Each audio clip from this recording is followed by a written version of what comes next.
பகவான் Sri அரவிந்தரின் the human cycle பயில்வதற்காக நம் அனைவரையும் இந்த இணையதளத்தின் மூலம் ஒருங்கிணைத்து அரிய வாய்ப்பினை நமக்கு வழங்கியுள்ள பகவானுக்கும் ஸ்ரீ அன்னைக்கும் நமது நன்றியையும் வணக்கத்தையும் அவர்களது பொற்பாதங்களில் சமர்ப்பிப்போம். மனதில் எழும் ஒவ்வொரு எண்ணத்தையும், இங்கு நாம் பேசும் ஒவ்வொரு வார்த்தையையும் அவர்களுக்கு காணிக்கையாக சமர்ப்பிப்போம். அனைவருக்கும் மாலை வணக்கம்.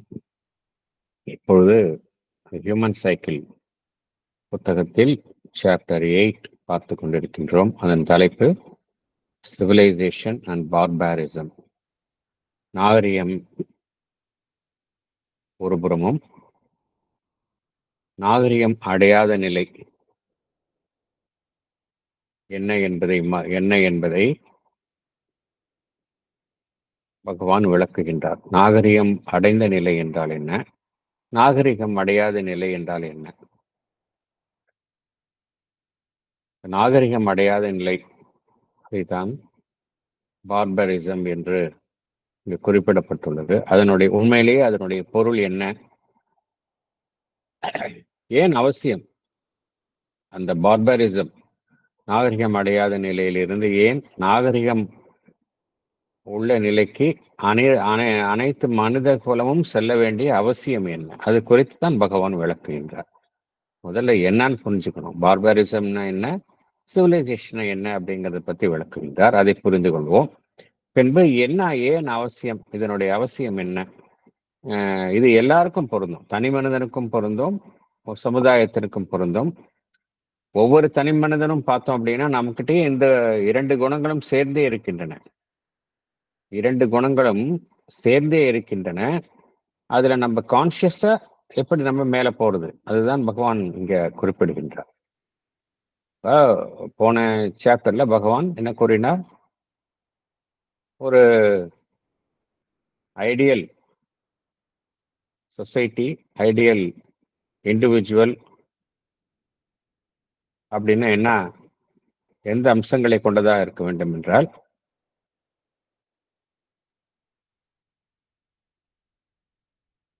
அந்த தனிமனிதன் என்பவன் தன்னுடைய எது உயர்வான அம்சங்களாக இருக்கின்றதோ அதை வெளிப்படுத்தும் வண்ணம் சுதந்திரமாக செயல்பட வேண்டும். அவன் சார்ந்திருக்கும் அந்த சமுதாயம் அதற்கு துணை புரிய வேண்டும். அதே சமயம் அந்த தனி மனிதனுடைய செயல்பாடு இந்த சமுதாயத்திற்கு பலம் சேர்ப்பதாக இருக்க வேண்டுமே ஒழிய தன்னுடைய சுயநலம் கருதி இருக்கக்கூடாது. இதுதான் ideal law of individual and the society. ஒன்றை ஒன்று சார்ந்துதான் இருக்க வேண்டும். இதுதான் ஐடியல் லா.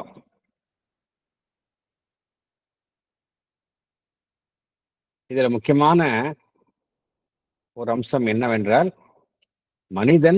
தனி மனிதன் என்பவன் தான் யார் என்பதை கண்டறிதல். தன்னுடைய உண்மையான ஸ்வரூபம் என்ன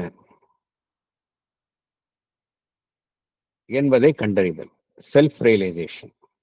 அதுதான் இங்க இலக்காக கருதப்படுகின்றது தனி மனிதனுக்கு. இதன் அடிப்படையில் தான் தனி மனிதனுடைய வளர்ச்சியும் நடைபெற வேண்டும், சமுதாயத்தினுடைய வளர்ச்சியும் நடைபெற வேண்டும். ஸோ இங்க எது முக்கியமான அம்சமாக கருதப்படுகின்றது என்றால் செல்ஃப் ரியலைசேஷன். இப்ப இந்த செல்ஃப் ரியலைசேஷன் என்பது ஒரு பொதுவான வார்த்தை. அதை யாரிடமிருந்து துவங்க வேண்டும் என்று பகவான் கூறுகின்றார். யாரிடம் இருந்து இதை துவங்க வேண்டும்? சமுதாயத்திற்கும் இது அவசியம் என்றால் இதை யாரிடம் இருந்து துவங்க வேண்டும்? தனி மனிதனிடம் இருந்துதான் துவங்க வேண்டும் என்று கூறுகின்றார். ஏன் தனி மனிதனிடத்திலிருந்து துவங்க வேண்டும் என்றால், தனி மனிதனுடைய ஒவ்வொரு தனி மனிதனும் தன்னை குறித்து ஓரளவு நன்றாக புரிந்து வைத்துள்ளான்.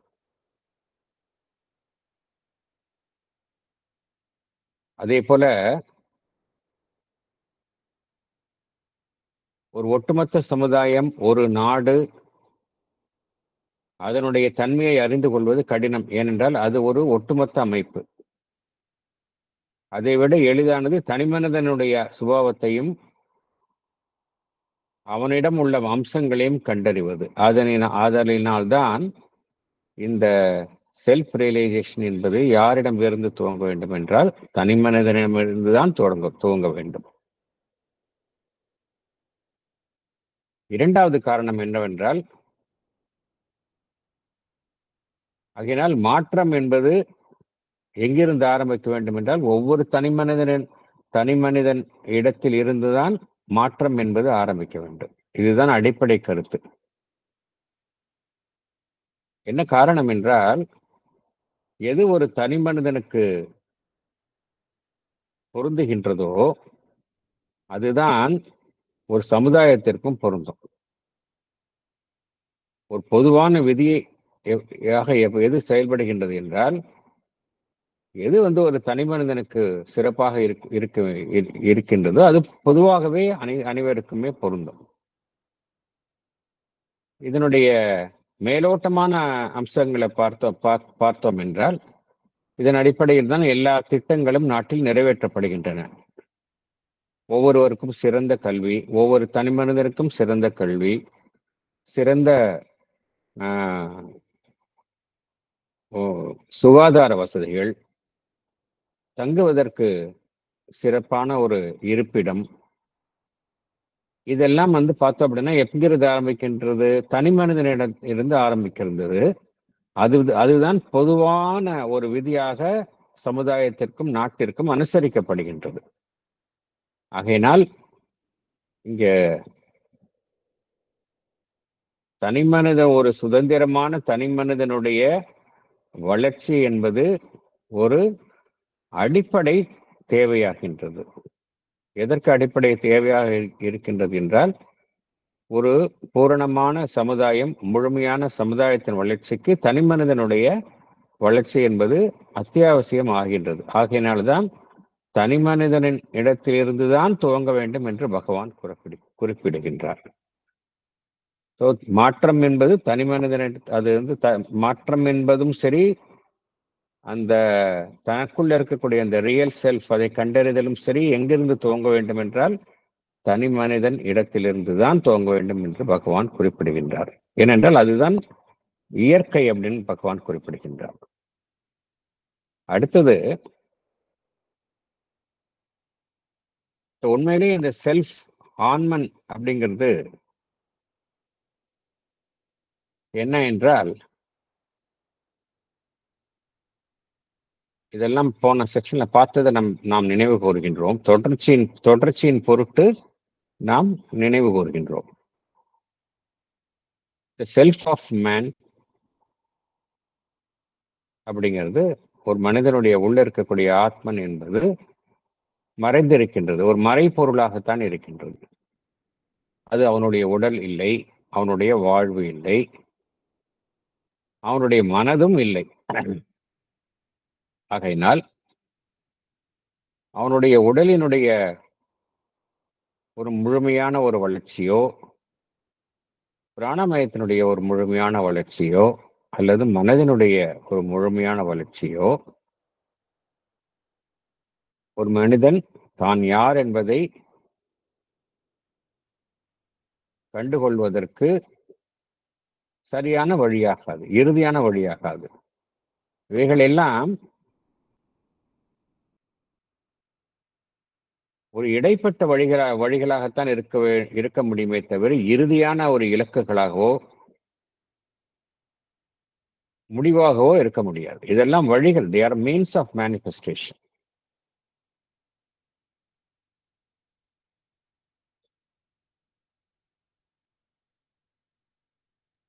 இந்த மனிதன் தன்னுடைய மனித குலத்தை எடுத்துக்கொண்டால், தான் யார் என்பது குறித்த அந்த உண்மை குறித்து அறியாத நிலையில் தான் இருக்கின்றான். as a race மனிதன் அப்படித்தான் இருக்கிறான். தன்னுடைய ரியல் செல்ஃப் என்ன என்பதை அறியாத நிலையில் தான் மனித குலம் இருக்கின்றது. வெகு சில மனிதர்களே அவர்கள் அவதார புருஷர்கள், மாபெரும் ஞானிகள், இறை தூதுவர்கள், அவர்கள்தான் இதை கண்டறிந்தவர்களாக இருக்கின்றனர். ஏன் எல்லோருமே இது குறித்த ஞானத்தை அடையவில்லை, வெகு சிலரே அறிந்தவராக இருக்கின்றனர் என்றால், எல்லோருமே எதன்படி வழிநடத்தப்படுகின்றார்கள் என்றால், இந்த பிரபஞ்ச ஆன்மன் என்று ஒன்று இருக்கின்றது. இதைத்தான் பகவான் ஓவர் சோல் என்று குறிப்பிடுகின்றார். இந்த பிரபஞ்ச ஆன்மன் அதனுடைய செயல்பாடு பார்த்தோம் அப்படின்னா, அதற்கென்றே நிர்ணயிக்கப்பட்ட ஒரு கதியில், காலகதியில் அது மெல்ல மெல்ல மெல்ல மெல்ல இந்த சமுதாயத்தை வழிநடத்தி கொண்டிருக்கின்றது. ஆகையினால் அது மெல்ல மெல்லத்தான் ஒரு தனி மனிதனுக்கு தான் யார் என்பதை அறிவதில் உதவி புரியும். வெகு சிலரே அதனுடைய இந்த ஒட்டுமொத்த பயணத்தினுடைய ஒரு மெல்ல நிகழும் அந்த போக்கில் இருந்து கடந்து சென்று துரிதமாக அதை அடைவார். அவர்கள்தான் நாம் ஏற்கனவே பார்த்த அவதாரங்களும் இந்த இறை தூதர்களும். பொதுவான மனித குலம் மெதுவாகத்தான் இந்த பயணத்தில் தங்களை ஈடுபடுத்தி கொண்டிருக்கின்றன. அவ்வாறுதான் பிரபஞ்ச ஆன்மாவும் அவர்களை வழிநடத்தி கொண்டிருக்கின்றது.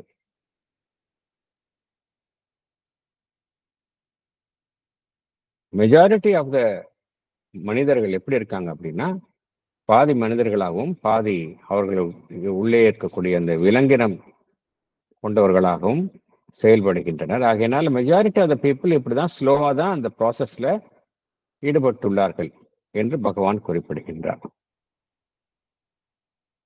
இந்த எவல்யூஷனரி ப்ராசஸ்ல மனிதன் கிட்ட பார்த்தோம் அப்படின்னா, மனிதன் பல்வேறு நிலைகளை கடந்து உள்ளான். சடப்பொருள், தாவரங்கள், விலங்குகள், மனிதன் என்கின்ற நிலையே வந்துள்ளான். ஆகையினாலதான் பார்த்தோம் அப்படின்னா, மனிதனை எடுத்துக்கொண்டால் பகவான் ரொம்ப மனிதனுடைய குணங்களை ஒரு எல்லா மனிதனுடைய எல்லைகளையும் பலவீனங்களையும் எது அவனை பீடித்துள்ளது என்பதை விளக்குகின்றார். மனிதகுலம் மனிதன் என்று எடுத்துக்கொண்டால் பொதுவாக அவனிடம் காணப்படுவது என்ன என்றால், அவனுடைய அந்த வேர்களில் அவன் வேர்களை பலமாக பிடித்து கொண்டிருப்பது, கிளிங்கிங் டு இட்ஸ் ரூட்ஸ். ஒரு இடத்தில் நிலையாக தங்காமலும் இருப்பது, ரெண்டுமே இருக்கின்றது. நொமேடிக் இம்பல்சஸ், ஒரு இடத்திலேயே இருப்பது, ஒரு இடத்தில் தங்காமலும் இருப்பது, நொமேடிக் இம்பல்சஸ். பழக்க வழக்கங்களுக்கு கட்டுப்பட்டு இருப்பது, அடிமையாக இருப்பது, பாண்டேஜ் கஸ்டம்ஸ். அதே போல குழுவினுடைய ஆதிக்கத்தில் ஆளுமையில் செயல்படுவது, மாப் மூவ்மெண்ட்ஸ். ஒரு குழு எப்படி செயல்படுகின்றதோ, ஹர்ட் மென்டாலிட்டி, அவ்வாறே தானும் செயல்படுவது. அதே போல அந்த குழு குழுவினுடைய செல்வாக்கிற்கு ஒரு அடி உணர்வு தனத்தின் மூலம் செயல்படுவது, subconscious suggestions from the group soul அப்படிங்கிறார். Openness to the subconscious suggestions. நம்மள அறியாம அந்த குழுவினுடைய ஒரு வைப்ரேஷன்ல நம்ம பாதிக்கப்படுகின்றோம். ஒரு இடத்துக்கு போனோம் அப்படின்னா, அந்த இடத்துல நம்ம வாங்கணும்னு நினைக்க மாட்டோம். ஆனா அந்த இடத்துல ஒரு வாங்கணுங்கிற டிசைர் இருக்கிறதுனால நாமும் அவ்வாறு பாதிக்கப்படுகின்றோம். அந்த அச்சத்திற்கு உட்படுவது, சப்ஜெக்ஷன் டு ஃபியர். மனிதன் தண்டனை என்பது மனிதனுக்கு சில சமயம் தேவைப்படுகின்றது. அவனை திருந்த செய்வதற்கு தண்டனை என்பதும் தேவைப்படுகின்றது. Need of punishment. சுதந்திரமாக மனிதனால் இருக்க முடிவது இல்லை. Is incapacity for true freedom. ஏன்னா எல்லாத்திலையும் அவன் வந்து ஏதோ விதத்தினால் கட்டுப்படுத்தப்பட்டுள்ளான். புதுமையை அவன் எதிர்க்கின்றான். His unwillingness to novelty. எப்பொழுதுமே அவனுடைய இயல்பு எப்படி இருக்குன்னா, மேல் நோக்கி செல்வதற்கு பதிலாக கீழ் நோக்கியே செல்கின்றது. டவுன்வர்ட் ப்ரொபென்சிட்டி அப்படிங்கிறார். அப்புறம் நம்மளுடைய பிராணமயம், உடல் எல்லாமே வந்து நம்முடைய இந்த மரபு வழி, ஹெரிடிட்டரி, அதற்குத்தான் இது அதனுடைய செல்வாக்கில் தான் எல்லாமே இயங்குகின்றது. இதெல்லாம் பார்த்தோம் அப்படின்னா பகவான் என்ன சொல்கின்றார், இதெல்லாம் நம்ம வந்து இதனுடைய தோற்றுவாய் என்னன்னு பார்த்தோம் அப்படின்னா, நம்முடைய ஆரிஜின்ஸ் எங்கேருந்து ஆரம்பிக்குது அப்படின்னா, நமக்கு கீழுள்ள அமைப்புகள்லேருந்து ஆரம்பிக்கின்றது. சப் ஹியூமன் ஆரிஜின்ஸ் அப்படிங்கிறார். அங்கிருந்து தான் நம்மளுடைய தோற்றுவாய் இருக்கிறதுனால தான் மனிதன்கிட்ட இவ்வளோ வீக்னஸஸ் இருக்கு, அவனை அறியாம இருக்கு அப்படிங்கிறார். ஆகையினால மனிதனுடைய பயணம் வந்து இங்கிருந்து துவங்குகின்றது. இவ்வளவு விஷயத்தையும் அவன் வந்து டேக்கிள் பண்ணணும். அவன் அப்பதான் வந்து அப்பதான் அவன் தற்பொழுது இருக்கக்கூடிய நிலையை வந்து கடந்து செல்ல முடியும் அப்படிங்கிறார். ஆகையினால் இதெல்லாம் மனிதனை வந்து பாதிக்கின்றன அப்படிங்கிறார். இவ்வாறு செய்யும் பொழுது என்ன நடைபெறுகின்றது என்றால், மனிதன் வந்து வெவ்வேறு காலகட்டத்தை கடந்து வருகின்றான். எது டாமினண்டா இருக்கு பார்த்தோம் அப்படின்னா உடல். ஏன்னா மேட்டர் தான் டாமினேட் பண்ணுது. ஸோ என்ன நினைக்கிறான், தன்னை பொறுத்த வரைக்கும் தன்னுடைய உடல், தன்னுடைய பிசிக்கல் லைஃப் அதுதான் முக்கியம் அப்படின்னு நினைக்கிறான். அவன் பிசிக்கல் ஸ்ட்ரென்த் முக்கியம் அப்படிங்கிறாங்க. வலிமை. ஆதி காலத்துல பார்த்தோம் அப்படின்னா இன்னும் ஒரு 100 ஒரு 500 1000 வருஷம் முன்னாடி எது அதாவது பின்னோக்கி போக போக வந்து ஒரு மிருகத்தனமான உடல் பலம் தான் வந்து மனிதனுடைய ஒரு சிறப்புமிக்க அம்சமாக கருதப்பட்டது. எல்லாமே வந்து அந்த இடத்துல வந்து உடலினுடைய உடல் வலுதான் அது வந்து சுப்பீரியராக கருதப்பட்டது. அங்க வந்து அறிவு என்பது ஒரு பலவீனமான பொருளாக கருதப்பட்டது ஆதி காலத்துல என்ன, இதெல்லாம் வந்து அந்த மனிதன் கிட்ட அந்த பார்பாரிக் மென்டாலிட்டி வந்து மேலோங்கி இருக்கும் பொழுது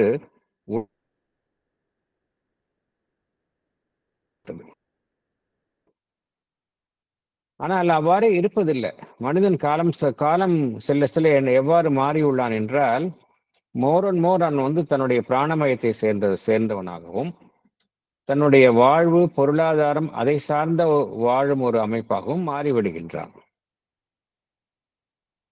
காலப்போக்கில் என்ன ஆகிவிட்டது என்றால், இந்த உடல் வலு ஒரு முரட்டுத்தனமான உடல் வலு, அதன் அடிப்படையில் வாழும் வாழ்வு என்பது மாற்றமடைந்து மற்றவைகளுக்கெல்லாம் அவன் அத முக்கியத்துவம் வழங்க துவங்கியுள்ளான்.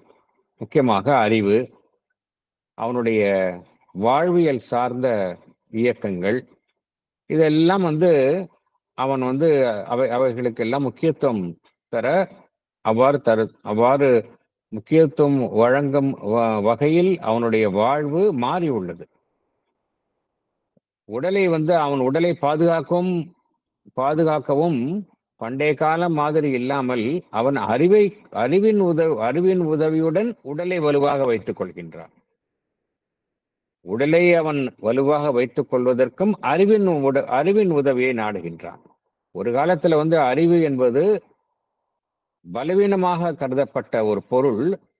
காலம் செல்ல செல்ல அறிவு மேலோங்கி அறிவின் உதவியுடன் அவன் உடலையும் வளமாக வைத்துக் கொள்ள கற்றுக்கொண்டுள்ளான்.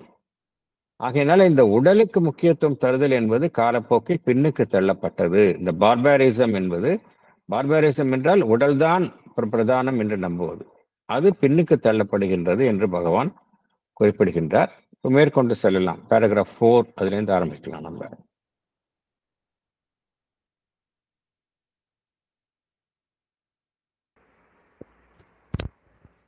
The Human Cycle, Chapter 8, Civilization and Barbarism, Paragraph 1.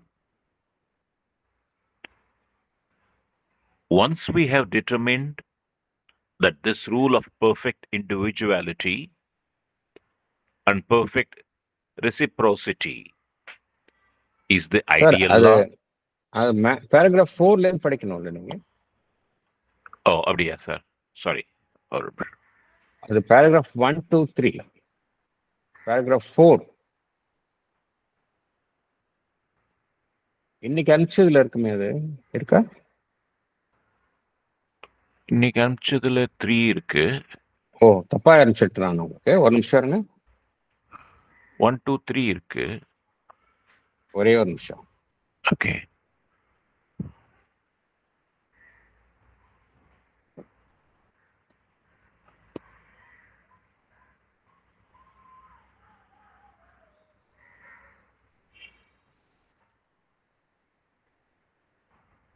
இல்லையே சார், இன்னைக்கு நான் கரெக்டாக தான் அனுப்பிச்சிருக்கேன். 4 தான் அனுப்பிச்சிருக்கேன். 1 minute சார், நான் மெயில் ஓப்பன் பண்றேன். ஒரு நிமிஷம் கொடுங்க. வாட்ஸ்அப்ல எது அனுப்பிச்சிருக்கேன்னு பார்த்துக்கங்க நீங்க. இல்லை, நான் வாட்ஸ்அப்ல இருந்து படிக்கல, மெயில்ல இருந்து படிக்கிறேன். Okay okay okay. ஒரு நிமிஷம் sir.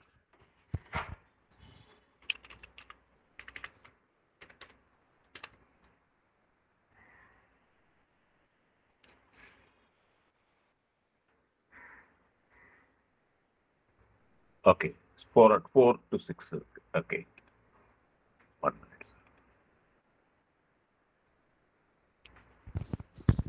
So the human cycle, chapter 8, civilization and barbarism, paragraph 4. Moreover, although man has not yet really heard and understood the message of the sages, know thyself, he has accepted the message of the thinker, educate thyself. And what is more, he has understood that the possession of education imposes on him the duty of imparting his knowledge to others. The idea of the necessity of general education means the recognition by the race that the mind and not the life and the body or the man, and that without the development of the mind, he does not possess his true manhood. The idea of education is still primarily that of intelligence and mental capacity and knowledge of the world and things, but secondarily also of moral training, and though as yet very imperfectly, of the development of the aesthetic faculties.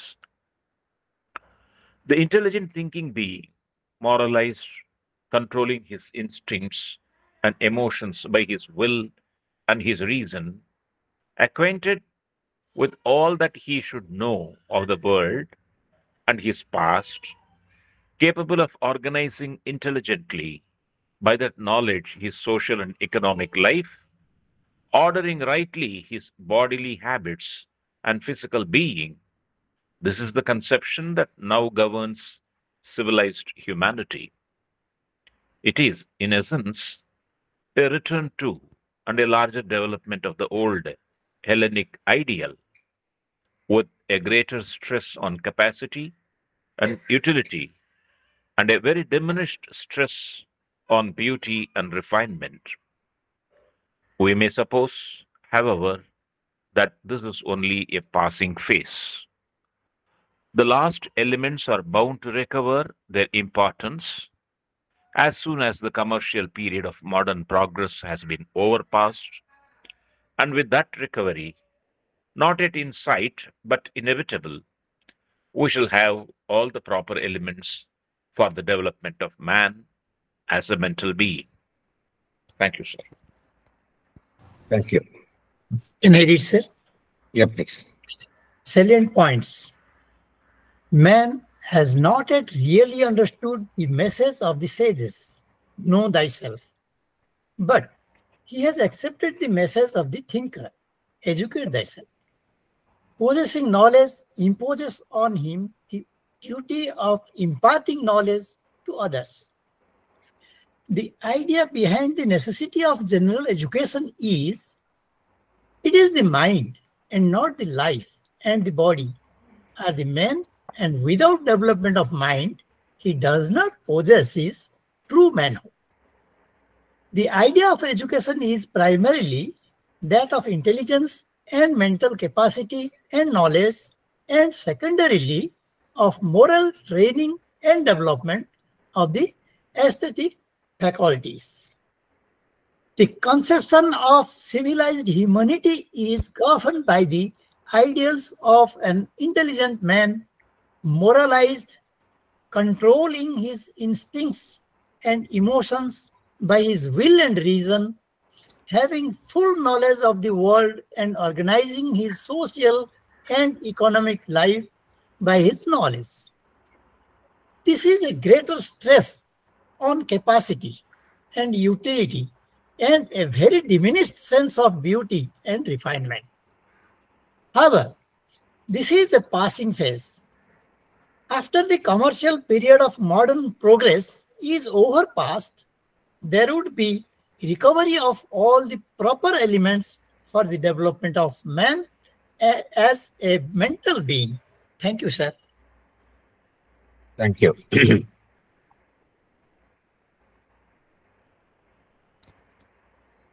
The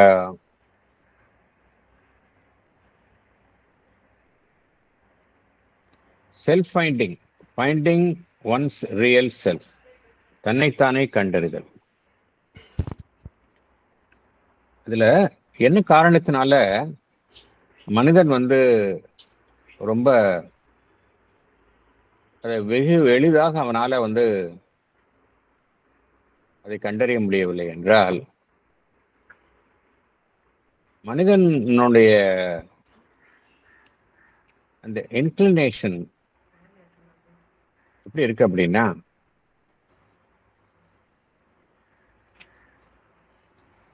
என்ன மனிதன் என்றால் அவன் சிந்திக்க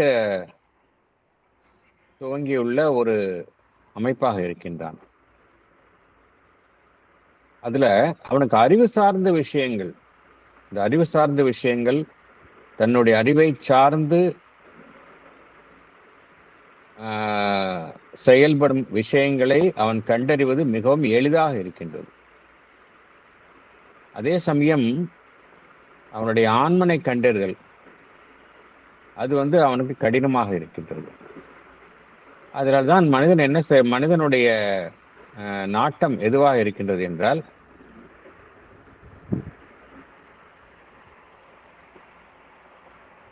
ஒரு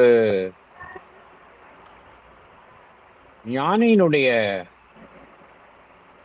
சொல்லுக்கு அவன் செவி சாய்ப்பதை விட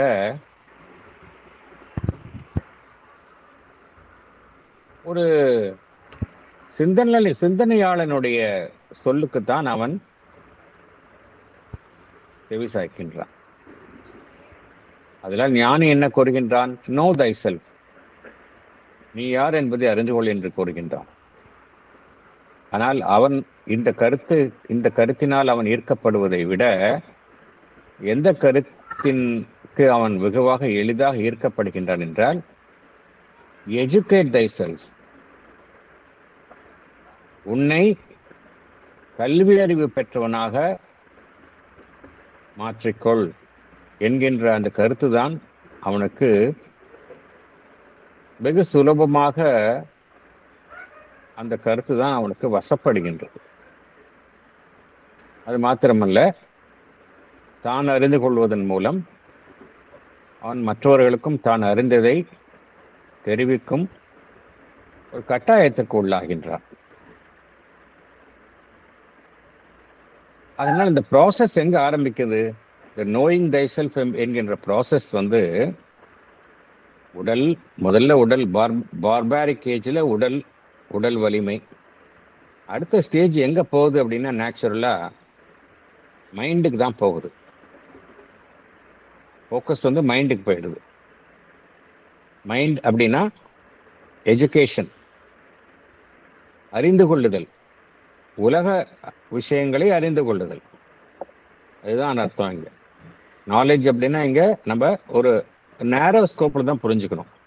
அந்த டீப் ஸ்பிரிச்சுவல் நாலேஜ் அப்படின்னு நினைச்சுக்க கூடாது. இது ஆர்டினரி மெட்டீரியல் லெவல்ல இருக்கக்கூடிய விஷயங்களை அறிந்து கொள்ளுதல்.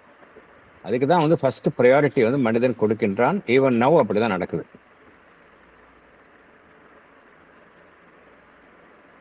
இதுல எப்படி ஒரு இந்த இதனுடைய ஓட்டம் எந்த திசையில் அமைந்துள்ளது என்றால், மனதுதான் பிரதானமாக இருக்கின்றது. மனதே பிரதானமாக இருக்கின்றது. ஒரு மனிதன் எந்த அளவிற்கு மனம் சார்ந்த விஷயங்களில் சிறப்பாக செயல்படுகின்றானோ அந்த அளவுக்கு ஒரு சிறப்பாக செயல்படும் மனிதனாக கருதப்படுகின்றான். இவன் நவ் அப்படிதான் இருக்கு. உடல் சார்ந்த விஷயங்கள், அவனுடைய பிராணமயம் சார்ந்த விஷயங்கள், வாழ்வு சார்ந்த விஷயங்கள், அதற்கு மேலாக மனம் சார்ந்த விஷயங்கள் தான் ஒரு மனிதனை சிறந்த மனிதனாக வெளி உலகத்திற்கு காட்டுகின்றது.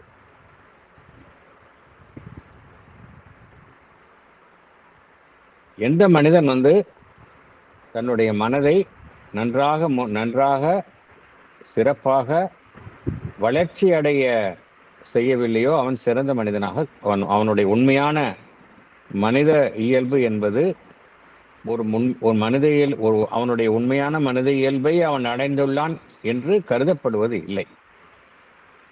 ஆகையினால கல்வி என்பதும் இதன் அடிப்படையில் தான் அமைந்துள்ளது. எந்த நோக்கத்தில் பொதுவாக அமைக்கப்பட்டுள்ள கல்வி என்பது வழங்கப்படுகின்றது என்றால்,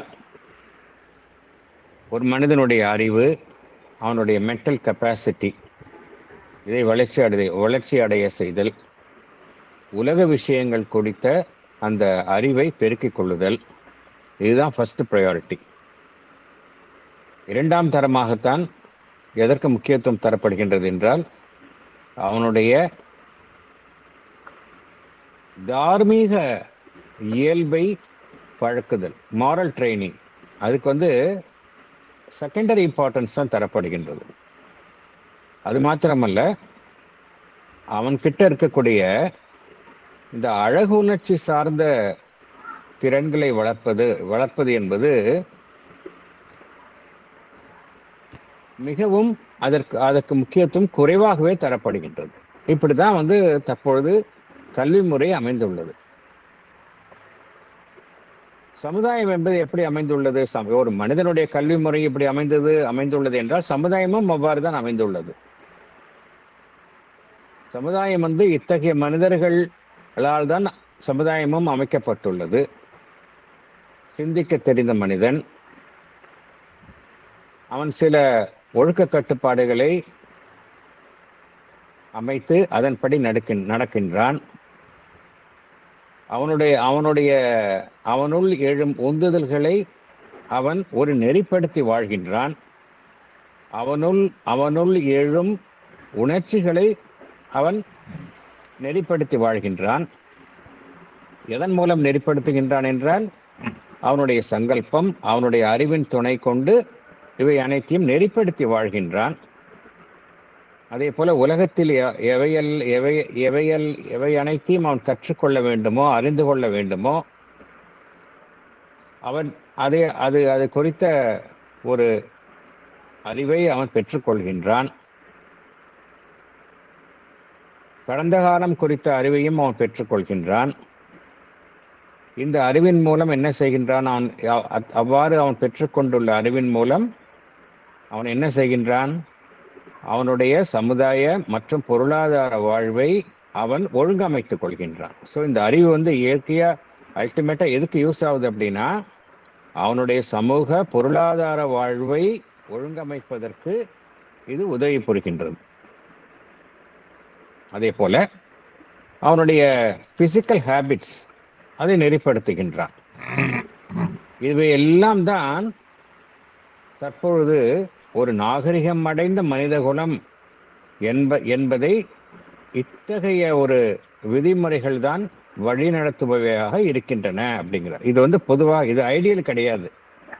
புரிஞ்சுக்கணும், பகவான் வந்து இப்படி இருக்கு, இப்போலாம் எப்படி இருக்கு மனித சமுதாயம் எல்லா நாடுகளிலும் இப்படிதான் இருக்கு. பொதுவாக இப்படிதான் அமைந்துள்ளது. இந்த டிரான்சிஷன்ல உடல் சார்ந்த அந்த பார்பாரிக் ஏஜ்லேருந்து அடுத்த ஸ்டேஜுக்கு போகிறது. இந்த டிரான்சிஷன்ல நெக்ஸ்ட் இம்பார்ட்டன்ஸ் வந்து மைண்டுக்கு வருது, இன்டெலெக்டுக்கு வருது. அந்த இன்டெலெக்டும் எதுக்கு யூஸ் ஆகுது அப்படின்னா, சமுதாயம், பொருளாதாரம் மற்றும் சமுதாய வாழ்வு அதை ஒழுங்கமைப்பதற்காகத்தான் அமைகின்றது. இது வந்து எதனுடன் ஒப்பிடுகின்றார் என்றால், பண்டைய காலத்து கிரேக்க நாகரிகத்துடன் பகவான் ஒப்பிடுகின்றார்.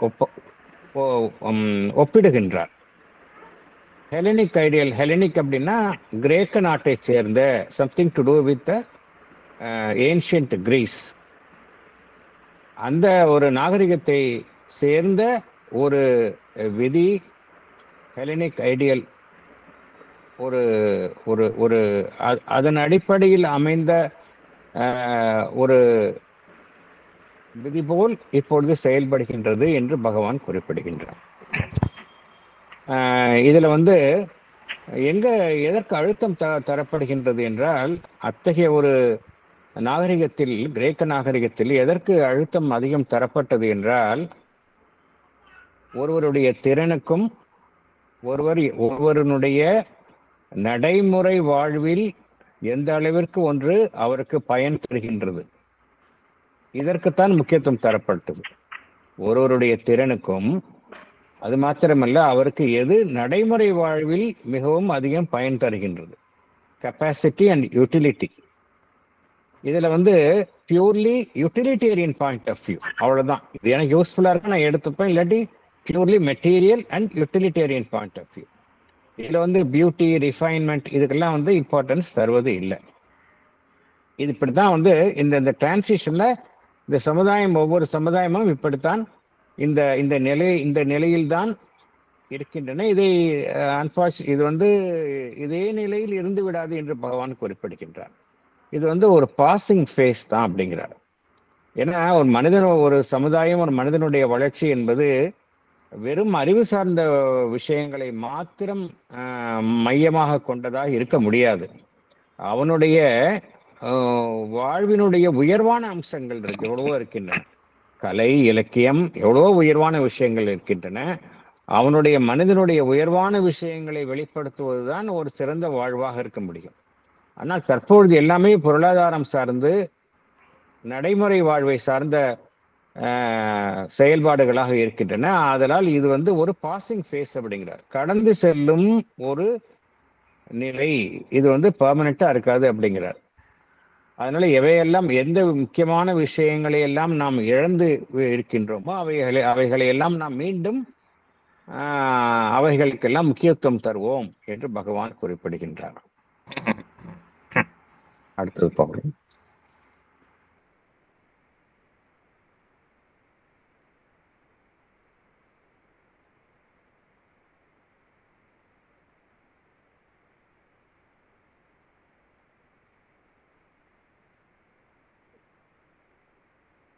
இந்த சார் உங்க மைக் மியூட்ல இருக்கு. Oh, sorry, sir. Paragraph 5.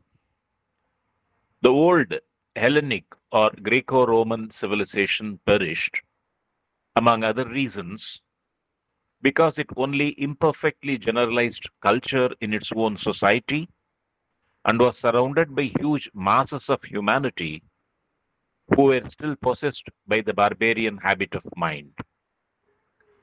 Civilization can never be safe so long as confining the cultured mentality to a small minority.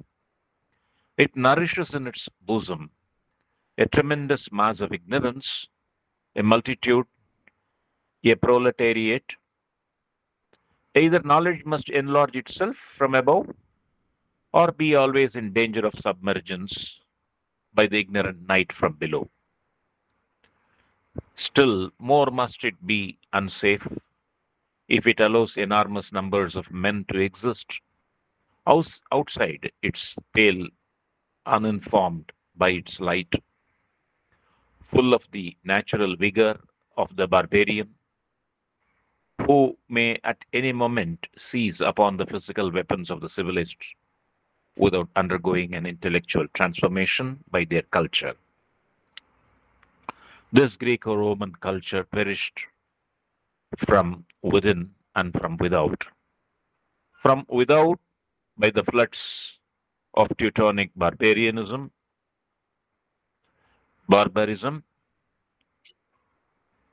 from within by the loss of its vitality. Thank you. Thank you, Thank sir. you. படிக்கட்டுமா sir? படிங்க.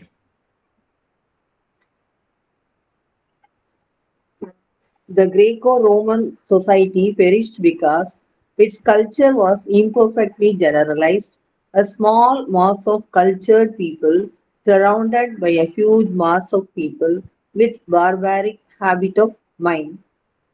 Knowledge must enlarge itself from above, or else it will be submerged by the ignorant night below.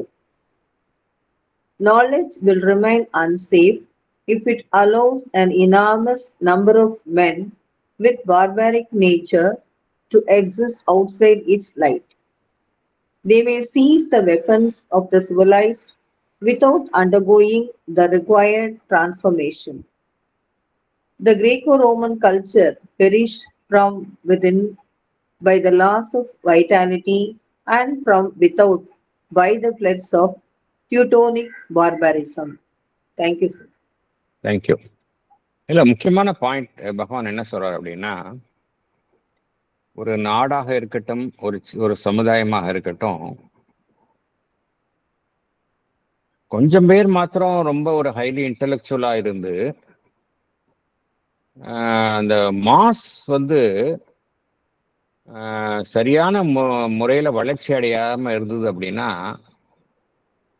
அது ஆபத்து அப்படிங்கிறார். இந்த கொஞ்சமா அறிவு உடையவர்களுக்கு அது ஆபத்தா முடியும் அப்படிங்கிறார். ஏன்னா அது அப்படியே அபகரிச்சிரும்.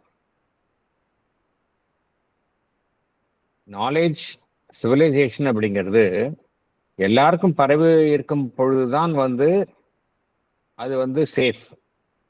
ஒருத்தர்கிட்ட மாத்திரம் அது ஒரு செக்ஷன்ல மாத்திரம் இருந்தது அப்படின்னா இது என்ன ஆகும்னா, இந்த பரவாதமா இருக்கக்கூடிய அந்த மற்ற அமைப்புகள் வந்து இந்த சின்ன ஒரு அமைப்பை வந்து அழித்து விடும் அப்படிங்கிறார். என்ன இதுக்கு வந்து உதாரணத்திற்கு பகவான் பண்டைய காலத்து கிரேக்க நாகரிகம் எதனால் அழிந்தது அப்படிங்கிறார். அதுக்கு அதைத்தான் அவர் எடுத்துக்காட்ட.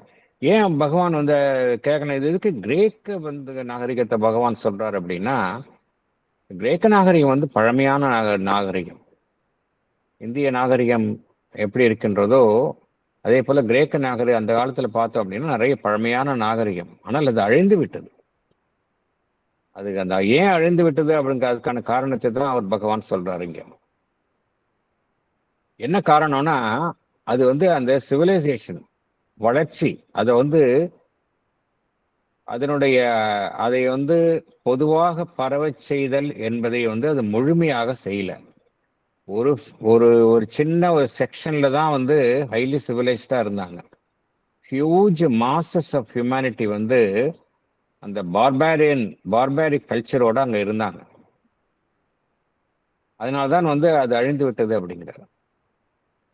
அத்தகைய ஒரு நாகரிகம் வந்து ஒரு வலுவான நாகரிகமாக இருக்காது அப்படிங்கிறார். சமுதாயத்துல வந்து எல்லா தரப்பினரும் வந்து அந்த சிவிலைஸ்டா இருந்தாதான் வந்து வலிமையா இருக்குமே ஒழிய ஒரு செக்ஷன் மாத்திரம் டாப்ல இருந்தது அப்படின்னா அது வந்து ஒரு வலுவான சமுதாயமாக இருக்காது அப்படிங்கிறார். ஸ்மால் மைனாரிட்டி மாத்திரம் ஒரு கல்ச்சர்ட் மைண்டோட, மெஜாரிட்டி வந்து ஒரு ப்ரூட்டல் மைண்டோட இருந்தது அப்படின்னா அந்த ப்ரூட்டல் மைண்ட்ல இருக்கிறவங்க என்ன பண்ணுவாங்க, தங்களுடைய வலிமையின் மூலம் இவர்களினுடைய ஒரு திறமையை அவர்கள் அபகரித்து விடுவார்கள் அப்படிங்கிறாங்க. கிரேக்க அந்த இதுல என்ன நடந்தது என்றால், வெகு சிலர் தான் வந்து அந்த பண்டைய காலத்து கிரேக்க நாகரிகத்துல பார்த்தோம்னா பெரிய பெரிய இன்டெலெக்சுவல்ஸ் எல்லாம் அங்கதான் வந்தாங்க. ஆனா மெஜாரிட்டி பார்த்தோம் அப்படின்னா அந்த உழைக்கும் வர்க்கம் இருந்தாங்க. அந்த உழைக்கும் வர்க்கம் வந்து ப்ரோலிட்டாரியட் அப்படின்னு சொல்றாங்க இல்லையா, அவங்க வந்து அறியாமையில்தான் இருந்தாங்க. அந்த காரணம் தான் அந்த நாகரிகத்தினுடைய அழிவிற்கு காரணமாக இருந்தது அப்படிங்கிறார். அதனால்தான் பகவான் என்ன சொல்றாரு, அறிவு என்பது எப்பொழுதுமே தன்னை சமுதாயத்தில் எல்லா இடத்திற்கும் தன்னை பெருக்கிக் கொள்ள வேண்டும் அப்படிங்கிறார். எங்கும் பரவ வேண்டும், எங்கும் பெருகி இருக்க வேண்டும் அப்படிங்கிறார். Knowledge must enlarge itself from above. மேலிருந்து கீழே. நாலேஜ் அப்படின்னாலே என்ன அர்த்தம்? நாலேஜ் வந்து எங்க இருந்து வருது? நமக்கு மேலிருந்து தானே வருது. It is coming from higher regions of the planes, higher planes of மைண்ட்ல இருந்தா நமக்கு நாலேஜே வருது.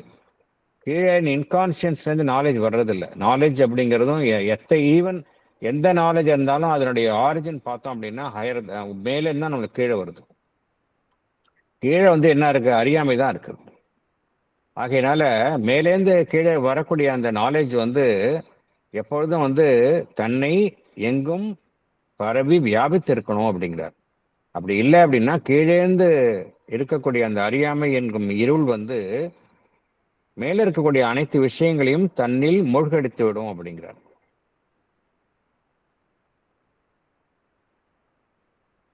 அது மாத்திரமல்ல, வெகு சிலர் தான் இந்த நாலேஜ் மாத்திரம் வைத்துக்கொண்டு மெஜாரிட்டி வந்து அன்இன்ஃபார்ம்டா இருந்தாங்க அப்படின்னா அதனுடைய வெகு சிலருக்குத்தான் இந்த ஞானத்தின் ஒளியுடன் இருந்து பெரும்பாலானோர் வந்து அறியாமையினுடைய இருளில் இருந்தாங்க அப்படின்னா அதுவும் ஆபத்து அப்படிங்கிறார். என்ன பண்ணுவாங்க அவங்க? சிவிலைஸ்டு பீப்புள் வந்து எந்த ஆயுதங்களை அவர்கள் முறையாக பயன்படுத்துகின்றார்களோ, இப்போ சிவிலைஸ்டு பீப்புள் கிட்ட வந்து ஒரு கன் இருந்தது அப்படின்னா அவன் வந்து அதை எங்க தேவையோ அதுக்கு மாத்திரம்தான் அவன் யூஸ் பண்ணுவான். தன்னுடைய தற்பாதுகாப்புக்காக எப்பொழுது தேவையோ அவசியம் கருதி அவன் உபயோகிப்பான். அதே ஒரு கன் ஒரு காட்டுமிராண்டி கையில் இருந்ததுன்னா கண்மூடித்தனமாக உபயோகிப்பான் இல்லையா? அதைத்தான் பகவான் குறிப்பிடுகின்றார். Who may at any moment seize upon the physical weapons of the civilized without undergoing an intellectual transformation by their culture. ஒரு மனிதன் கிட்ட ஆயுதம் வந்து யாருக்கிட்ட ஆயுதம் இருக்கலாம் அப்படின்னா சரியான முறையில பக்குவம் அடைந்த நெறிப்படுத்தப்பட்டுள்ள ஒரு மனதை கொண்ட மனிதன் கிட்ட ஆயுதம் இருந்ததுன்னா ஆபத்து கிடையாது. ஒரு பண்படாத மனிதன் கிட்ட ஆயுதம் இருக்கும்போது அது மற்றவர்களுக்கு அழிவை ஏற்படுத்தும். அதைத்தான் நாம் பார்க்கிறோம், இப்ப நம்ம கண்கூடாக பார்க்கின்றோம். அதனால்தான் பகவான் கூறுகின்றார், என்ன காரணத்தினால இந்த கிரேக்க நாகரிகம் அழிந்தது என்றால் வெளியிலிருந்து வந்த இந்த டியூட்டானிக் பார்பரிசம் என்பது ஐரோப்பாவிலே பார்த்தோம் அப்படின்னா மேற்பகுதி ஜெர்மானிக் ரேஸ், அங்க இருக்கவங்கலாம் ரொம்ப ஒரு வயலண்ட் பீப்புள். அவர்களின் மூலம் வந்த படையெடுப்பினாலும் கிரேக்க நாகரிகத்தினுடைய ஒரு லாஸ் ஆஃப் வைட்டாலிட்டி, அது அவர்களுடைய வாழ்வினுடைய ஜீவன் வந்து தன்னுடைய துடிப்பை இழந்த நிலையில் இருந்ததுனாலும் ரெண்டு விஷயங்களால்தான் வந்து இந்த கிரேக்க நாகரிகம் வந்து அழிந்தது என்று பகவான் குறிப்பிடுகின்றார். இது எல்லாருக்கும் பொருந்தும். உதாரணத்துக்கு கூறுகின்றார், அது எல்லா நாட்டினருக்கும் பொருந்தும். அடுத்தது போகலாம்.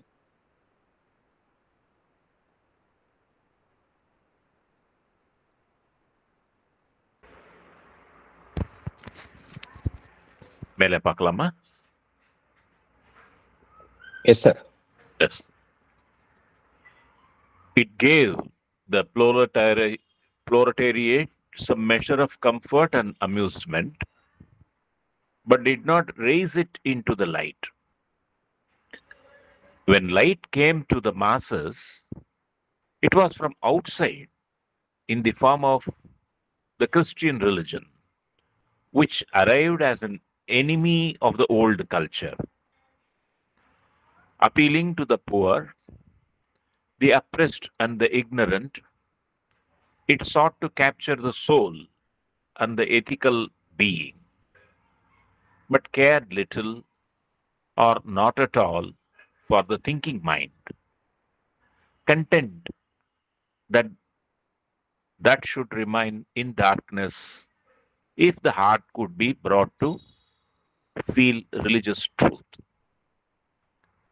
When the barbarians captured the Western world, it was in the same way content to Christianize them, but made it no part of its function to intellectualize. Distrustful even of the free play of intelligence. Christian ecclesiasticism and monasticism became anti intellectual, and it was left to the Arabs to reintroduce the beginnings of scientific and philosophical knowledge into a semi barbarous Christian Christ, Christendom, and to the half pagan spirit of the Renaissance, and a long struggle between religion and science to complete the return of a free intellectual culture in the re emerging mind of Europe. Knowledge must be aggressive if it wishes to survive and perpetuate itself. To leave an extensive ignorance, either below or around it, is to expose humanity to the perpetual danger of a barbaric relapse. Thank you, sir. படிக்கட்டுமா sir? Thank you. Pading. Yes, sir. The proletariat, that is working class, remained in the darkness of ignorance. The light came in the form of Christian religion, which became an enemy of the old culture. It appealed to the poor, the oppressed, and sought to capture the soul and the ethical being. It did not care for the thinking mind at all and wished it to be in darkness if the heart is to feel the religious truth. In the same way, the Western world was content to Christianize the barbarians but made no effort to intellectualize them. Christian ecclesiasticism and monasticism became anti-intellectual. It was Arabs who reintroduced the beginnings of scientific and philosophic knowledge to the semi-barbarous Christendom. If ignorance is allowed to exist below or around knowledge, there will be perpetual danger of a barbaric lapse. Thank you, sir. Thank you.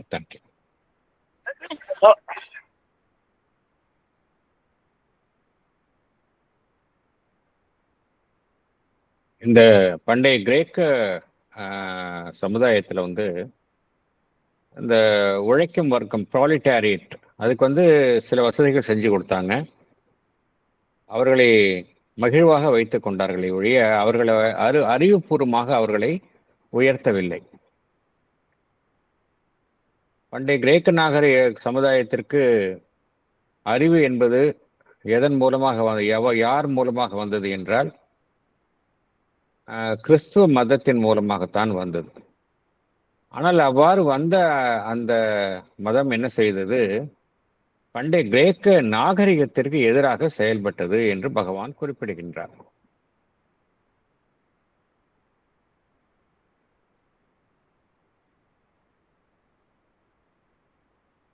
அது சமுதாயத்தில் மிகவும் பின்பற்றப்பட்டவர் வறுமையில் உள்ளோர்.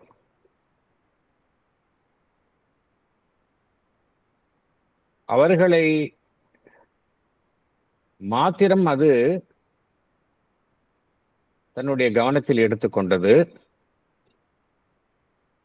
அதே போல யாரெல்லாம் சமுதாயத்தில் ஒடுக்கப்பட்டு இருக்கின்றார்களோ, யாரெல்லாம் அறியாமையில் இருக்கின்றார்களோ, அவர்களை மேம்போக்காக அது வசீகரித்தது. அவர்களுக்கு சில சலுகைகளை வழங்கி வசீகரித்தது. அதே சமயம் என்ன செய்தது என்றால், இது பண்டைய கிரேக்க நாகரிகம் என்ன காரணத்திற்காக எவ்வாறு வேறொரு மதத்தில் இருந்து வந்த தாக்கம் பண்டைய கிரேக்க அமைப்பில் ஒரு மாற்றத்தை கொண்டு வந்தது என்று பகவான் குறிப்பிடுகின்றார். என்ன நடைபெற்றது என்றால், இந்த சமுதாயத்தில் மிகவும் ஏழ்மையானவர்கள், வறியவர்கள், அவர்களுடைய தேவைகளை உடனடியாக கவனித்தல், அவர்களை தங்கள் வசம் வைத்துக் கொள்ளுதல். இதன் மூலம் என்ன செய்தது என்றால், அவர்களுடைய உயர்வான விஷயங்கள், அவர்களுடைய ஆன்மன், அவர்களுடைய தார்மீக நெறிக்கு உட்பட்ட அவர்களுடைய ஜீவன், இதை அனைத்துமே இது தன்வசம் வைத்துக் கொண்டது. அதனால் என்ன ஒன்று நடைபெற்றது என்றால், அவர்களுடைய அறிவு சார்ந்த விஷயங்களுக்கு முக்கியத்துவம் தரப்படவில்லை. Appealing to the poor, the oppressed, and the ignorant, it sought to capture the soul and the ethical being. Ethical being என்றால் இதை செய்தால் நல்லது, இதை செய்தால் பாவம் என்று அந்த ரீதியில் செயல்பட்டு ஒரு மனிதனை அந்த நெறிக்கு உட்படுத்துவது, இதையெல்லாம் செய்தது. ஆனால் அதே சமயம் எதை செய்ய மறுத்தது என்றால், அவனுடைய அறிவை அது வளர்க்க மறுத்தது. Thinking mind. என்ன காரணம் என்றால், ஒரு மனிதன் கேள்வி கேட்க ஆரம்பித்து விட்டால் அவன் மதத்தினுடைய கட்டுப்பாடுகளுக்கு அவன் உட்பட மாட்டான் என்கின்ற காரணத்தினால மனிதனுடைய அறிவினுடைய வளர்ச்சிக்கு அது முக்கியத்துவம் தரவில்லை என்று பகவான் குறிப்பிடுகின்றார்.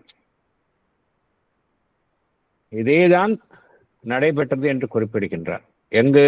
மேற்கத்திய நாடுகளிலும், கிரேக்க நாடுகளிலும் சரி, மேற்கத்திய நாடுகளிலும் பண்படாதவர்களை எதன் மூலமாக நெறிப்படுத்தினார்கள் என்றால், அவர்களை ஒரு மதத்தில் தழுவச் செய்வதன் மூலம் அவர்களை நெறிப்படுத்த முயன்றார்கள். ஆனால் அவர்களே ஒரு அறிவு சார்ந்து செயல்படும் பிரஜைகளாக மாற்ற முயலவில்லை என்று பகவான் குறிப்பிடுகின்றார்.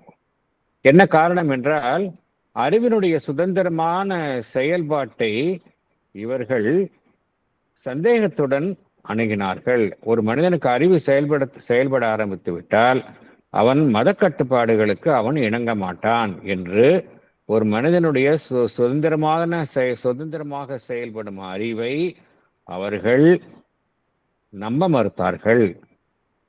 சந்தேகத்துடன் அவர்கள் அணுகினார்கள். எதற்கு முக்கியத்துவம் தரப்பட்டது? இந்த எக்லிசியாஸ்டிசம்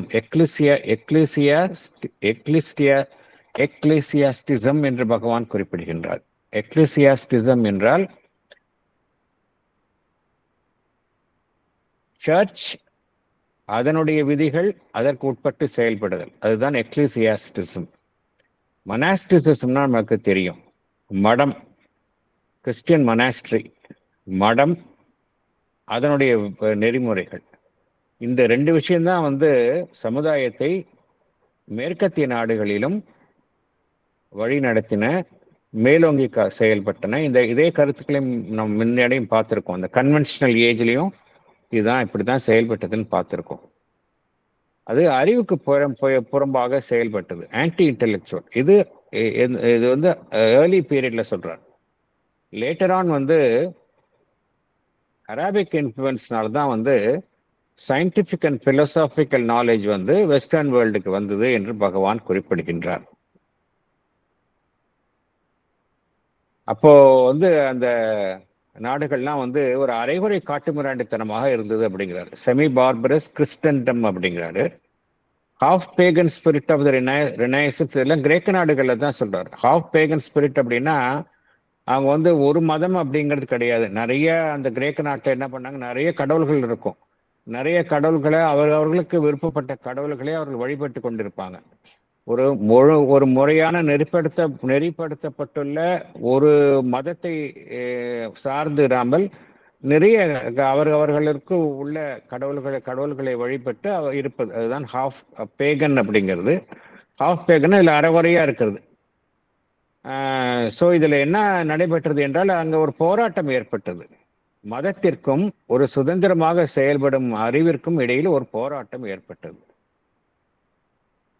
அந்த போராட்டம் எப்பொழுது ஏற்பட்டது என்றால், ஐரோப்பிய நாகரிகத்தில் ஒரு வளர்ந்து வரும் சமுதாயத்துல இந்த போராட்டங்கள் எல்லாம் ஆதி காலத்து அந்த மீடியவல் பீரியட், அதுக்கு முந்தைய பீரியட்லன்னு பார்த்தோம் அப்படின்னா இத்தகைய போராட்டங்கள் நடைபெற்றன. ஆகையினால இந்த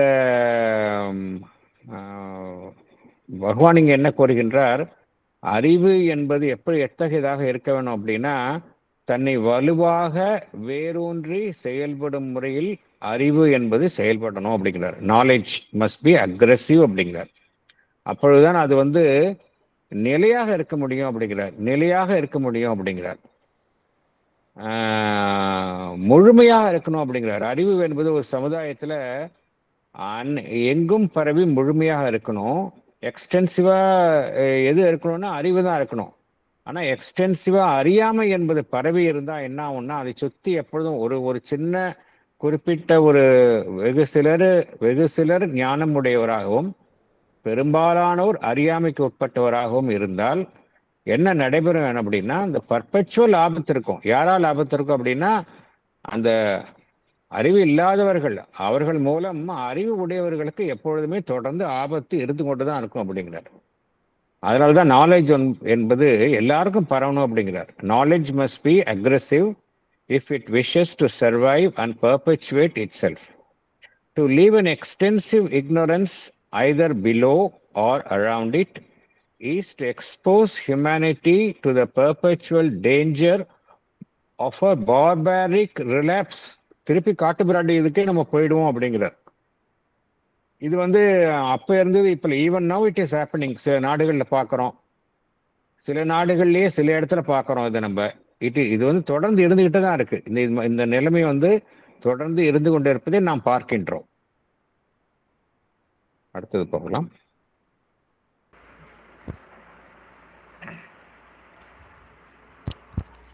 Paragraph 6. The modern world does not leave room for a repetition of the danger in the old form or on the old scale.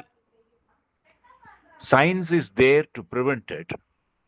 It has equipped culture with the means of self-perpetuation. It has armed the civilized races with weapons of organization and aggression and self-defense, which cannot be successfully utilized by any barbarous people unless it ceases to be uncivilized and acquires the knowledge which science alone can give. It has learned too that ignorance is an enemy it cannot afford to despise and has set out to remove it wherever it is found. The ideal of general education, at least to the extent of some information of the mind and the training of capacity, owes to it, if not its birth, at least much of its practical possibility. It has propagated itself everywhere with an irresistible force and driven the desire for increasing knowledge into the mentality of 3 continents.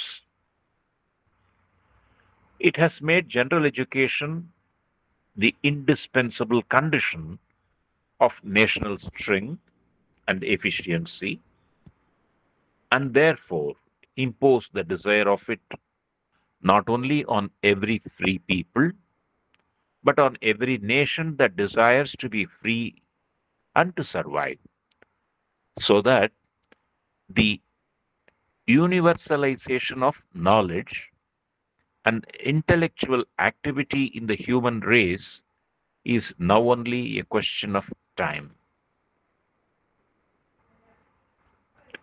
For it is only certain political and economic obstacles that stand in its way, and these, the thought and tendencies of the age, are already laboring to overcome. And in some, science has already enlarged for good the intellectual horizons of the race and raised, sharpened, and intensified powerfully the general intellectual capacity of mankind. Thank you, sir. படிக்கட்டுமா sir? Sir ஒரு நிமிஷம் sir. Sorry for introduction sir. ஒரு clarification yes, சொல்லுங்க சொல்லுங்க. Sir. இந்த last பேராகிராஃப்ல கடைசியில் இந்த Arab culture பத்தி ஒரு மென்ஷன் வருது. அது என்ன சார்? அது ஆக்சுவலா அவர் எனக்கு அதை பத்தி நம்ம டீப்பா உள்ள போனதான் தெரியும். அவர் பகவான் சொல்றாரு,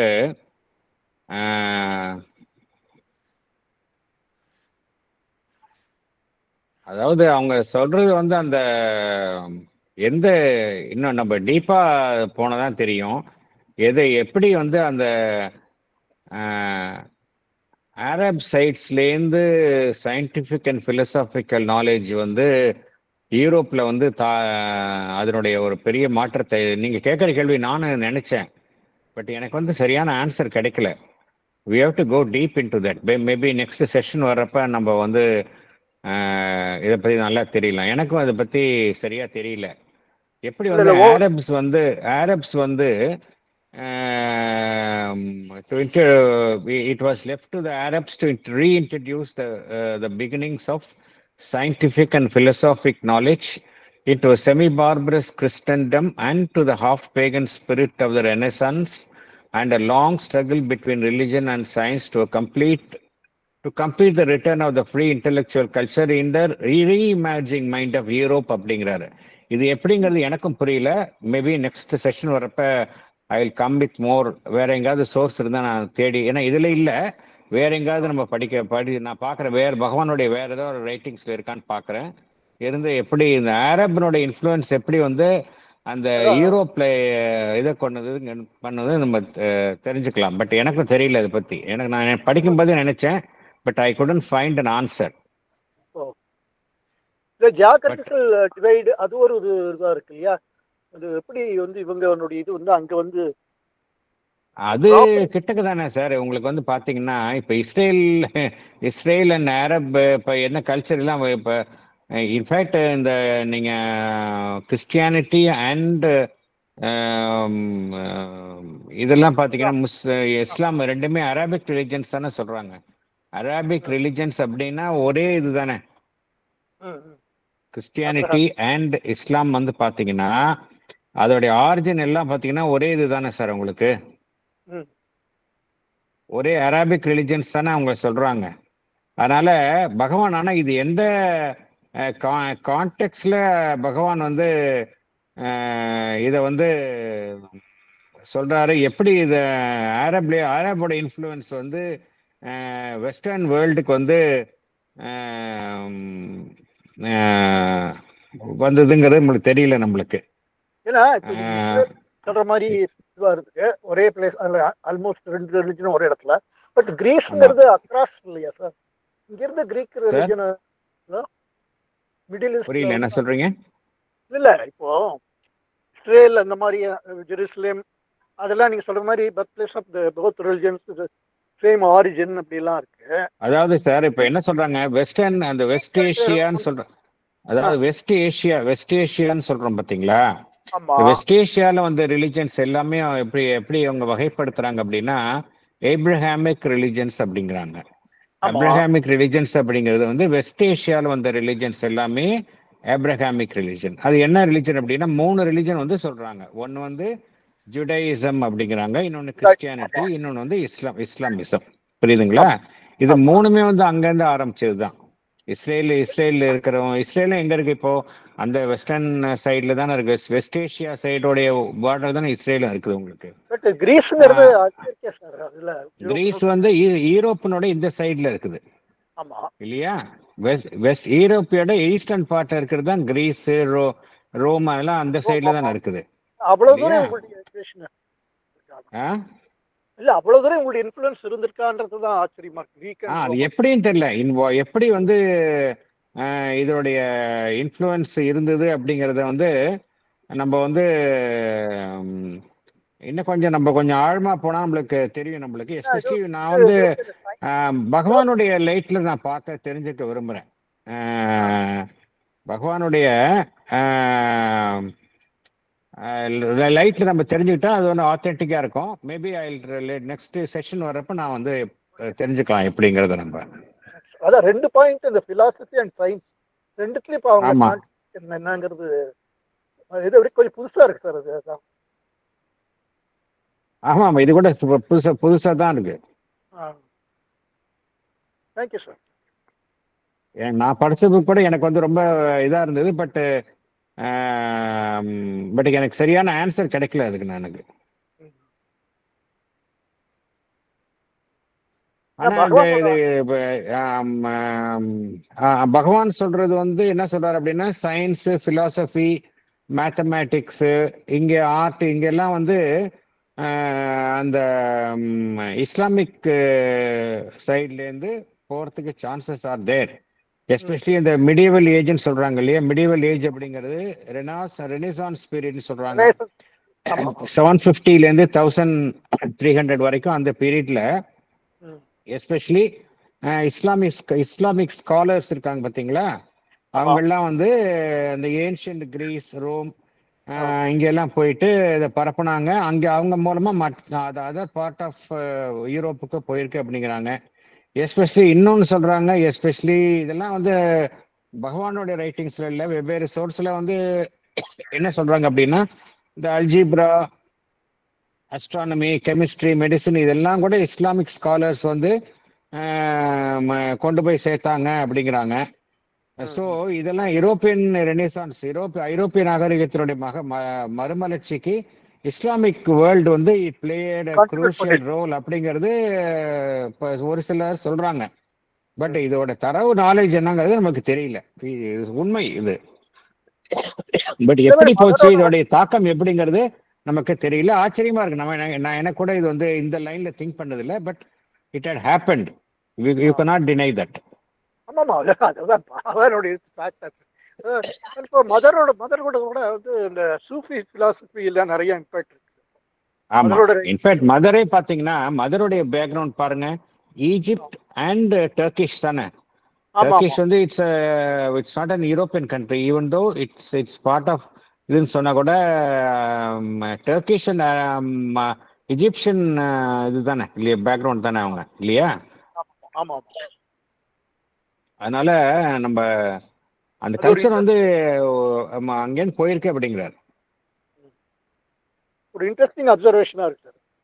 ஆமா, பகவான் சொன்னா அது கரெக்டா இருக்கும். அது நான் இதை எப்படி போச்சுங்கிறது பகவானோட ரைட்டிங்ஸ்ல இருந்து நான் I will try to find out. Thank you sir. Thank you. Sorry but it is true that Islamic scholars வந்து கிரீக்ல போய் அவங்க இது பண்ணாங்க அப்படிங்கிறது உண்மை. Okay, thank you sir. படிக்கட்டுமா sir? Yes. Salient points. In the modern world, science has equipped culture with means of self-perpetuation. It has armed the civilized races with weapons of organization and self-defense. It has set out to remove ignorance wherever it is found. The ideal of general education owes to science much of its practical possibility. It has made general education the indispensable condition of national strength and efficiency. Now, the universalization of knowledge and intellectual activity in the human race is only a question of time. Science has already enlarged the intellectual horizons of the race and intensified powerfully the general intellectual capacity of mankind. Thank you, sir. Thank you. மனிதனை வந்து நெறிப்படுத்துவதில், மனிதனுடைய ஞானத்தை பெருக்குவதில் எது வந்து evolution வந்து எப்படிலாம் work பண்ணுதுன்னு பார்க்கலாம். ரொம்ப ஆச்சரியமா இருக்கு. எவல்யூஷன் நேச்சர் வந்து எப்படிலாம் ஒர்க் ஆகுதுன்னா, இந்த சயின்டிஃபிக் ரெவல்யூஷன் சொல்றாங்க இல்லையா, சயின்டிஃபிக் அட்வான்ஸ்மெண்ட் வந்து என்டையர் மனித குலத்தை அப்படியே மாத்திடுச்சு. எது வந்து இந்த அறிவை பெற்றுக்கொள்ளுதல் வந்து ரொம்ப ஸ்லோவா நடந்து கொண்ட விஷயம், இப்போ வந்து ரொம்ப ஃபாஸ்ட் பேஸ்ல நடக்குது. பகவான் வந்து 100 வருஷத்துக்கு முன்னாடி சொல்லியிருக்கிறார் இந்த விஷயம். இப்போ வந்து இது வந்து உண்மை, இது வந்து 100க்கு 100 உண்மைங்கிறது நம்ம கண்கூடா பார்க்குறோம் இல்லையா. The modern world does not leave room for a repetition of the danger in the old form or on the old scale. என்ன டேஞ்சர்? வெகு சிலருக்கு தான் அவங்ககிட்ட நாலேஜ் இருக்கும், மற்றவங்க வந்து டோட்டல் இக்னோரன்ஸ்ல இருப்பாங்க. knowledge became the exclusive possession of a very few people, privileged people இருந்தது. மற்றவங்க எல்லாம் அறியாமையில் இருப்பாங்க. இப்போ அது உடஞ்சு போச்சு. நாலேஜ் இஸ் பீங் யூனிவர்சலைஸ்ட் இல்லையா? எது அதற்கு ஹெல்ப்ஃபுல்லா இருக்கு? சயின்ஸ். பகவான் சொன்ன விஷயம் 100 வருஷத்துக்கு முன்னாடி சொன்ன விஷயம் இப்ப பாருங்க எப்படி ரிலேட் பண்ணி பாருங்க. எவ்வளவு பகவான் சொன்ன விஷயம் வந்து இன்னைக்கு வந்து அப்ளிகபிளா இருக்கு அப்படின்னு. இப்போ வந்து இந்த நாலேஜ் வந்து எப்பொழுதும் இருக்கு. அப்படி ஒரு மனிதரோட அழிஞ்சு போயிருந்தா நாலேஜ் அப்படிங்கிறது முந்திலாம் அப்படித்தானே இருந்தது. ஒருத்தர் இருந்தார் ரொம்ப கற்றிருந்தவரா இருப்பாரு, அவரோட அழிஞ்சு போயிடும். ஏன்னா அந்த மீன்ஸ் ஆஃப் அதை தக்க வைத்துக் கொள்ள மீன்ஸ் இல்லை. இப்ப மீன்ஸ் அப்போல்லாம் கிடையாது. இப்ப அப்படி கிடையாது. ஒரு சயின்டிஸ்ட் இருந்தானா அவருடைய கண்டுபிடிப்புகள் எல்லாம் இன்னைக்கு வந்து ஓப்பனா வந்து பப்ளிஷ் பண்ணிடுறாரு.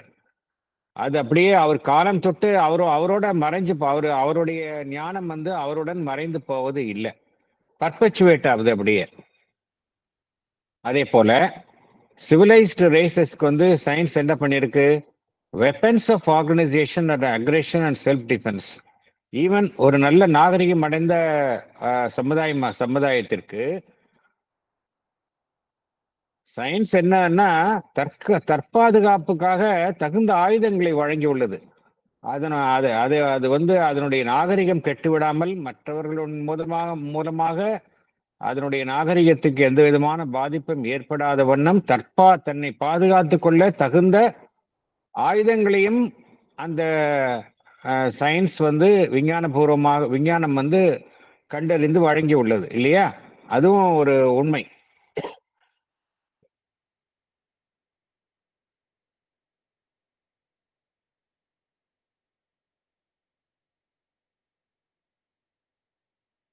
ஒரு சொபிஸ்டிகேட்டட் வெப்பன் இருக்கு அப்படின்னா அதை யூஸ் பண்றதுக்கு நாலேஜபிள் பீப்புளால தான் முடியும்.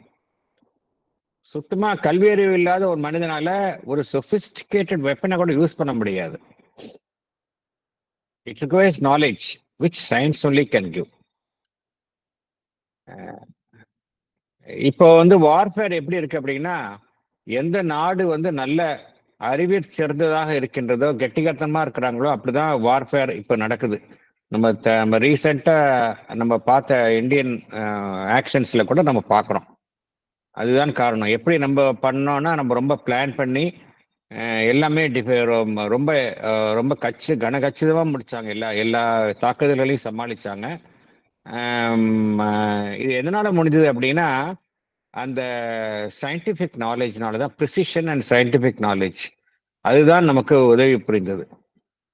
ஸோ இங்கேயும் சயின்டிபிக் நாலேஜ் வந்து யூஸ்ஃபுல்லாக தான் இருக்குது.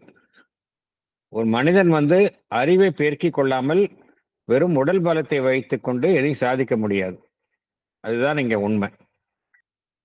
அதே போல சயின்ஸ் வந்து எல்லா நிலையிலையும் எதற்கு முயற்சிக்கின்றது என்றால் எல்லா தளத்தில் இருந்தும் அறியாமையை நீக்குவதற்கு அது முயற்சிக்கின்றது. அறியாமை என்பது இருக்கவே முடியாது அப்படிங்கிறதால தான் அறியாமையை நீக்குவதில் தான் இந்த சயின்ஸ் என்பது விஞ்ஞானம் என்பது முயற்சிக்கின்றது. இந்த கல்வியினுடைய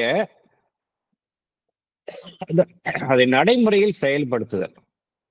கல்வி ஒரு பக்கம் இருக்கு, கல்வி அறிவு என்பது ஒரு பக்கம் இருக்கு. அந்த கல்வி அறிவை வந்து நடைமுறையில் எப்படி செயல்படுத்துவது, மனிதனுக்கு உதவும் வகையில் நடைமுறையில் எவ்வாறு செயல்படுத்துவது என்பதில் வந்து இந்த விஞ்ஞானத்தினுடைய பங்கு தான் வெகுவாக இருக்கின்றது. விஞ்ஞானம் இல்லை அப்படின்னா அதை நம்மளால பிராக்டிக்கலா அப்ளை பண்ண முடியாது. ஒரு பக்கம் பிராக்டிக்கல் தியரிட்டிக்கல் நாலேஜ், அதான் பிராக்டிக்கலா அப்ளை பண்ணி நம்ம யூஸ் பண்றோம். இது எதுக்கு? இது வந்து சயின்ஸ் தான் நமக்கு யூஸ்ஃபுல்லா இருக்கு.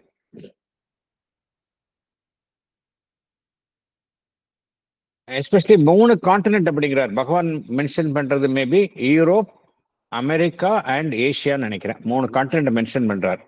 இந்த 3 கான்டினென்ட்ல நாலேஜ் வந்து ரேப்பிடா வளருவதற்கு இந்த சயின்ஸ் வந்து யூஸ்ஃபுல்லா இருக்கு அப்படிங்கிறாரு.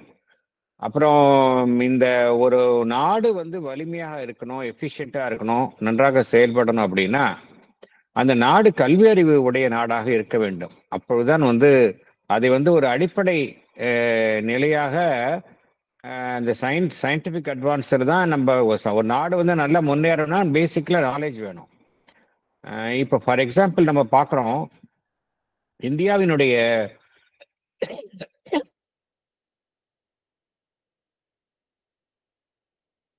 இந்தியாவினுடைய நிலைமை வந்து உலகத்துல என்ன காரணத்திற்காக ஒரு எந்த எல்லா நாடுகளிலும் பார்த்தோம் அப்படின்னா இந்தியர்கள் இருக்கின்றார்கள். இந்தியாவினுடைய பங்கு வந்து பார்த்தோம் அப்படின்னா எல்லா விதமான சயின்டிபிக் அட்வான்ஸ்மெண்ட்ஸும் சரி, எங்கெல்லாம் நாலேஜ் ரிலேட்டட் ஆக்டிவிட்டிஸ் நடக்குதோ அங்க வந்து இந்தியாவினுடைய பங்கு பார்த்தோம்னா வெகுவாக இருக்கின்றதை நம்ம பார்க்கிறோம். அதனால்தான் பார்க்கிறோம், ஒரு நாடினுடைய வலிமைக்கும் திறமையாக செயல்படுவதற்கும் இந்த சயின்டிபிக் நாலேஜ் வந்து நம்ம மிகவும் பயனுள்ளதாக இருக்கின்றது. இதற்கு உதாரணம் நம்ம இந்தியா நாடு தான். ஏன்னா ஐடிங்கிறது ஒரு நேரோ ஃபீல்டு நம்ம சொல்லிட்டு இருந்தோம். இன்னைக்கு ஐடி இல்லாம எதுவுமே எந்த ஒரு ஃபீல்டு, எல்லா ஃபீல்டுமே பார்த்தோம் அப்படின்னா ஐடியை டிபெண்ட் பண்ணி தான் இருக்கு. இந்த ஐடிக்கு வந்து சரியான முறையில் ட்ரெயின் ஆன மைண்ட்ஸ் எங்க இருக்கு அப்படின்னா இந்தியர்கள்ட்ட இருப்பதை நம்ம பார்க்குறோம். இது ரொம்ப நமக்கெல்லாம் வந்து ஆச்சரியமான விஷயம். ஐடி எனேபிள்டா இன்னைக்கு இல்லாத சர்வீசஸே கிடையாது. உலகத்துல எல்லாமே ஐடியை நம்பி இருக்கு.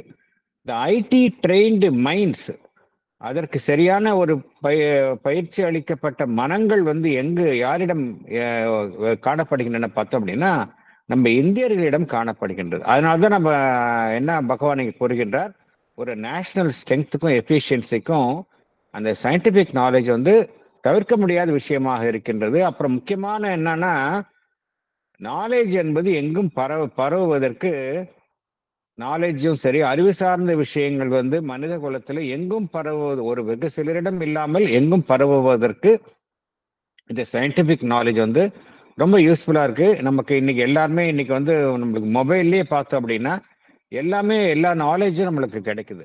இப்போ ஆர்டிஃபிஷியல் இன்டெலிஜென்ஸ் வந்ததுனால நமக்கு எல்லாமே ஃபிங்கர் டிப்ல நமக்கு கிடைக்குது. எதை பத்தி வேணாலும் தெரிஞ்சுக்கலாம் நம்ம.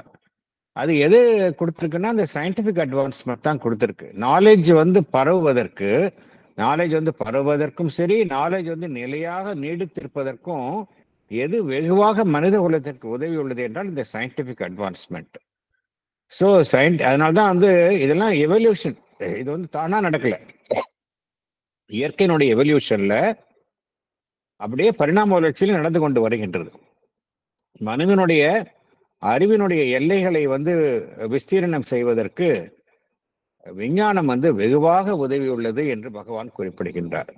Science has already enlarged for good the intellectual horizons of the race and raised, sharpened and intensified powerfully the general intellectual capacity of mankind அப்படிங்கிறார். ஸோ இதெல்லாம் வந்து ஒரு ரொம்ப ஆச்சரியத்தக்க விஷயம். இதெல்லாம் தானா நடக்கல. இந்த ஓவரால் மனித குலத்தினுடைய பரிணாம வளர்ச்சியில இது வந்து ஒரு முக்கியமான காலகட்டம். பகவான் சொன்னது 100 வருஷத்துக்கு முன்னாடி சொல்லியிருக்காரு. But even now it is more appropriate.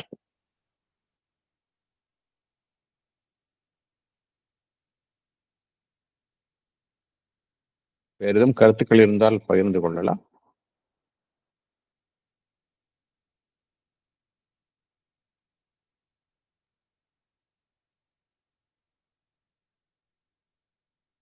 வேறு எதுவும் போயிட்டு நம்ம க்ளோஸ் பண்ணிக்கலாம்.